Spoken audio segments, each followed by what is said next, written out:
graduated last year in September, and as soon as I graduated I started working in a hospital here in the UK. But even before I finished my studies, I knew that I wanted to work abroad and volunteer abroad in countries, in like Asian countries. That was really my dream, and kind of the reason why I did midwifery in the first place, so that I would have a useful skill to bring when I volunteer.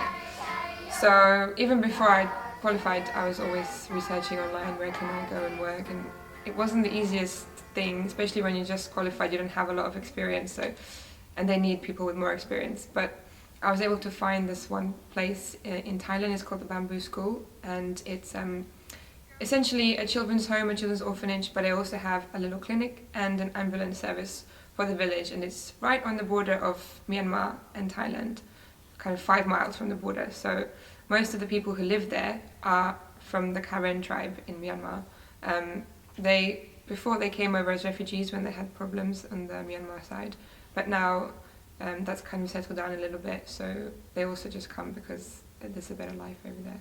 So what's the passion for Asia? Because you're European, you've lived your whole life in Europe, and suddenly you feel you've got to head that direction. What made that come in your mind? I don't really know what started it, but I just have this attraction for a more simpler lifestyle.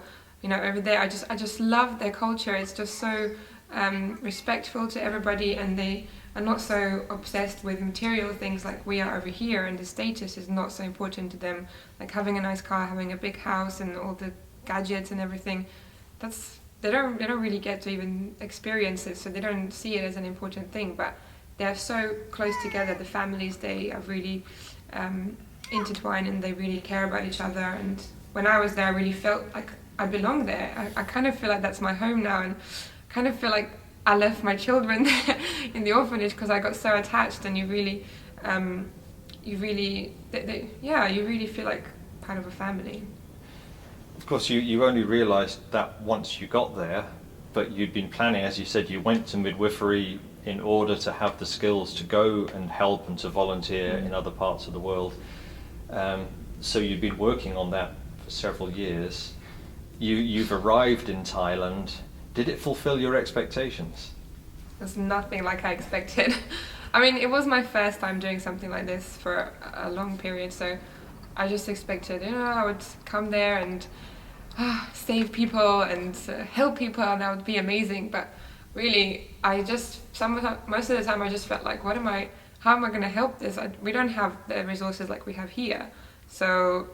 And I learned so many new things about general nursing and everything, because I'd never really done that as a midwife. Basic things, yeah.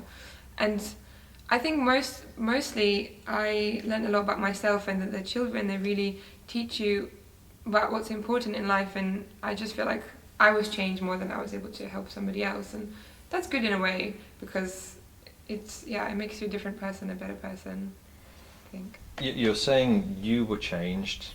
You're someone that's always been active within church life. We see you worship leading in the contemporary service here at Newbold. We see you involved with the youth and all sorts of programs. You just appear. So how has it changed you? What's it done to you that you're a different person now than you were 6 months ago? I just think I'm completely different in the way that I view. My mentality is different. When I come here and I hear people complaining about such insignificant things like, I don't know, my bed's not big enough. Over there people sleep on the floor and it's perfectly fine. Or, I don't have any hot water. My boiler's not working. Over there we don't have any hot water. We only have cold water. And it's fine. And most of the time the kids and also me, we just bath in the river, which is kind of a bit muddy and not very clean. But everyone's fine, and it's fine. They don't have a lot, but you don't need a lot. But here people just think that they always want more, and they're always looking for better things, newer things, and you just forget about what's really important in life. So I think my mentality has changed in that way, that I can appreciate, families and relationships and kind of love that you get from other people and that you give to other people more than I was able to before. Does that fit in with your kind of Christian upbringing or the faith that you've developed for yourself? Has that got an impetus as to why you volunteer? Definitely. I think that, God has given me everything that I could want and even more. And so why shouldn't I give something back to other people that he also created? I mean, in the end, what's more important, what you've done in your life and with your life, or the things that you have owned, the things that you have in life and material possessions? The answer is pretty simple. Is there anything from your time in Thailand that really sticks in your mind, a story, something that happened that is going to be with you for the rest of your life? There's so many. One day we were just kind of waiting to start our day. It was really early in the morning, and there was a patient that came over and they wanted a transfer to a hospital just for a regular check, nothing major, it wasn't an emergency, and they had a baby. The baby was born prematurely, but it was now already 4, something like that, months old. And so we told them, just wait a second, we're still getting the kids breakfast and everything like that. So I was in the kitchen, and my boss, she was in her house, and then I just get one of the kids calling me and telling me, Lara, come quickly, the boss wants you. So I ran over there, and she's holding this baby, and the baby's just not breathing. It's completely blue and floppy, and she's like, the baby's not breathing, we need to go now. So we went down to the ambulance where we had all the equipment, and she got in the car and she started driving, and I started resuscitating this baby.